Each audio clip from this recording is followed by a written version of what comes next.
Bonjour à toutes et à tous, et bienvenue sur la chaîne. Avant d'entrer dans le cœur de l'épisode du jour, rappelons brièvement ce qui s'est joué précédemment. Les tensions autour de Sacha se sont intensifiées, l'enquête avance lentement mais sûrement, et Charlotte se retrouve de plus en plus isolée, tiraillée entre la peur, la loyauté et l'incompréhension.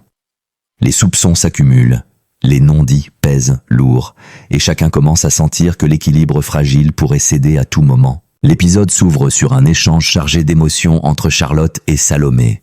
Charlotte cherche à comprendre, à se rassurer. Elle demande comment s'est déroulé l'interrogatoire. Derrière cette question en apparence simple se cache une angoisse profonde. Charlotte n'attend pas seulement des réponses factuelles, elle espère surtout que rien ne viendra bouleverser ce qui lui reste de repères. Salomé lui raconte ce qu'elle peut sans dramatiser, mais Charlotte ne retient qu'une chose. Elle affirme avec force qu'elle ne veut pas être séparée de Sacha. Cette phrase résume tout son état d'esprit. Malgré la pression extérieure et les signaux inquiétants, elle s'accroche à cette relation comme à une bouée.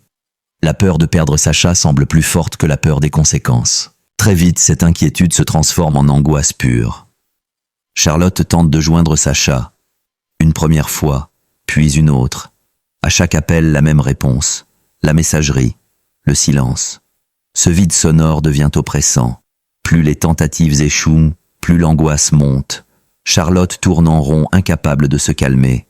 L'absence de réponse nourrit ses peurs, amplifie ses doutes et laisse la place à toutes les interprétations possibles.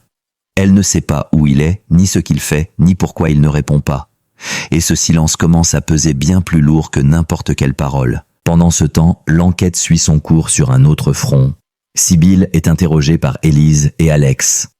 Le ton est calme, presque neutre, mais chaque question est précise, ciblée. Sibylle affirme qu'elle connaît à peine Elias. Elle minimise leur lien, insiste sur le caractère superficiel de leur relation. Rien d'assez solide selon elle pour justifier un quelconque soupçon. Son discours est fluide, maîtrisé, sans hésitation apparente. Alex change alors d'approche. Il sort une photo et la lui montre. C'est celle de Charlotte. La réaction de Sibylle est immédiate. Elle affirme ne pas la connaître. Elle n'a jamais vu cette jeune fille. Son visage ne lui dit absolument rien. Élise observe attentive au moindre détail, au moindre flottement. Mais Sibylle reste constante dans ses propos. Lorsque Élise est appelée à l'extérieur pour répondre à un coup de téléphone, l'atmosphère change subtilement. Il ne reste plus que Sibylle et Alex. Le face-à-face devient plus direct, plus tendu. Alex insiste, cherche à creuser, à vérifier si la version de Sibylle tient toujours sans témoin. Sibylle se montre encore plus catégorique. Elle est formelle, elle ne connaît pas Charlotte, elle ne l'a jamais vue de sa vie, ses mots sont clairs sans ambiguïté, elle ne laisse aucune place au doute. Cette scène en apparence simple installe pourtant un malaise profond. Soit Sibylle dit la vérité, soit elle ment avec une assurance troublante. Dans les deux cas, quelque chose cloche. Les pièces du puzzle ne s'emboîtent pas parfaitement, et ce décalage alimente la tension de l'enquête.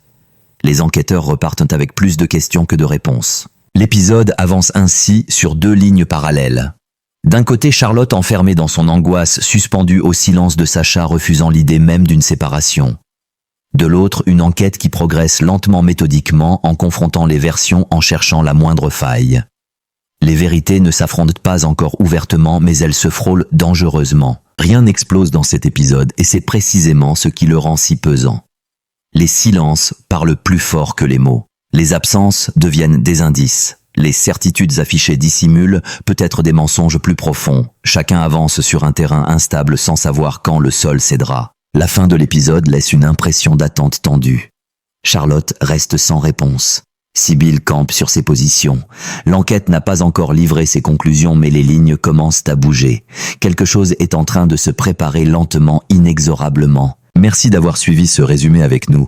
Si cette analyse vous a plu, n'hésitez pas à liker, à partager et surtout à vous abonner à la chaîne pour ne rien manquer de la suite d'un si grand soleil. À très bientôt pour un nouvel épisode.